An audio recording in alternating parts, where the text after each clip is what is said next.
Най-опасната работа на Glowlife е да инсталирате грешния трион върху него. Ако трябва да го използвате, изберете този професионален трион.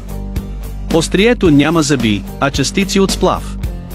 Той не пуши, не става черен или отскача при рязане. В бъдеще вече не е необходимо да носите голям брой режещи триони за работа, само един трион може да го направи. Този трион може да замени 80 режещи триона.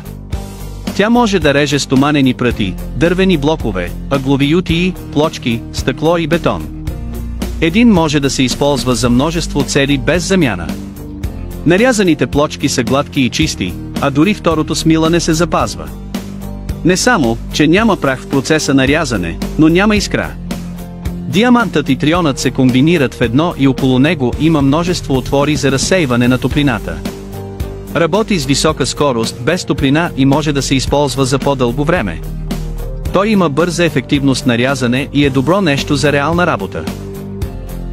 Това нещо може да реже стоманени пръти полесно, отколкото можете да режете коса, и може да режете стъкло по-гладко, отколкото можете да режете ябълки. Тези, които са го използвали, съжаляват, че са го купили твърде късно. Това е режещото острие, направено от диамант.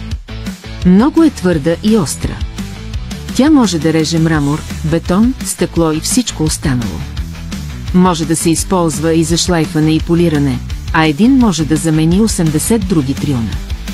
Тя няма да експлодира или нарани ръцете ви и е много безопасно да се използва. Съветвам ви да замените всички обикновени режещи триони с този. Сега не е скъпо, така че побързай и го купи.